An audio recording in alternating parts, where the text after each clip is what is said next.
માગસર સુદ એકાદશી, ગીતા જયંતિ, બુધવાર. શ્રીજી મહારાજે પંચાળામાં 1879માં હુતાશનીનો ઉત્સવ કર્યો. ત્યારે માળિયાના ભક્તોએ લાભ લીધો હતો. હરિભક્તોના આગ્રહથી અને શ્રીજી મહારાજની આજ્ઞાથી ગુરુચરણ રતાનંદ સ્વામી ફરી માળિયા ગામે પધાર્યા ને ત્યાં સત્સંગનો પ્રચાર થતો ગયો.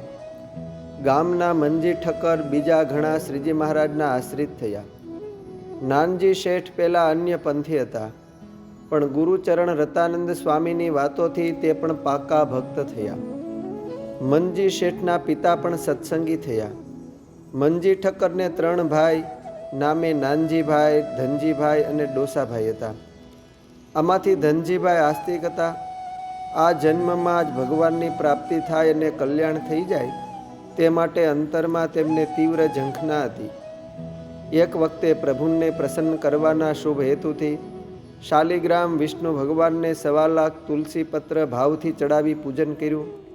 તેમની આવી ભાવભરી ભક્તિથી વિષ્ણુ ભગવાન પ્રસન્ન થયા અને દર્શન દઈને કહ્યું કે તારે પ્રગટ ભગવાન મેળવવા હોય તો ગઢડા જા, ત્યાં તને મનુષ્ય રૂપે સ્વયં ભગવાન મળશે. ધનજીભાઈ તો શ્રદ્ધા રાખી ગઢપુર ઉપડ્યા. એ સમયે શ્રીજી મહારાજ લીંબ તરુ નીચે સભા કરીને વિરાજમાન હતા. ત્યાં દૂરથી ધનજીભાઈ દર્શન કરે છે. ત્યાં શ્રીજી મહારાજની દ્રષ્ટિ પડતા કહ્યું કે ધનજીભાઈ આવો, નજીક આવો. તમે 1.25 લાખ તુલસી ચડાવ્યા અને શ્રી વિષ્ણુ ભગવાનને દર્શન દઈને અહીં મોકલા છે ને?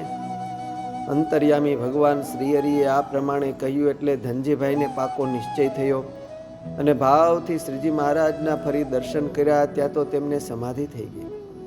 સમાધિમાં ભગવાનના ધામના દર્શન થયા અને ત્યાં શ્રીજી મહારાજને અનંત મુક્તો વચ્ચે જોઈને શ્રીજી મહારાજ પ્રત્યક્ષ ભગવાન છે એવી વધુ દ્રઢ પ્રતીતિ થઈ. સમાધિમાંથી જાગ્યા એટલે તરત જ ભગવાન શ્રીહરિના ચરણોમાં મસ્તક મૂકી કૃતાર્થતા અનુભવી અને પોતાને આશ્રિત તરીકે સ્વીકારવા પ્રાર્થના કરી.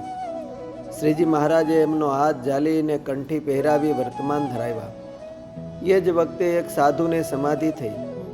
બીજાને પ્રતીતિ કરાવવા શ્રીજી મહારાજે તે સાધુના હાથ ઉપર સળગતો અંગારો મુકાવ્યો.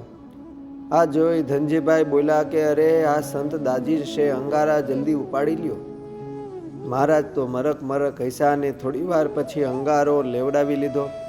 સાધુને સમાધિ ઉતરી ગઈ ને તેમને જે દિવ્ય દર્શન થયા તેની તેમણે વાત કરી. ધનજીભાઈએ પોતે ઊભા થઈને એ સાધુનો હાથ જોયો, જરાય દાયજો નહોતો. આ જોઈને ધનજીભાઈને શ્રીજી મહારાજની અપાર સામર્થ્યનો વિશેષ ખ્યાલ આવ્યો. અસ્તુ. જય સ્વામિનારાયણ. સત્સંગ સાગરના મોતી.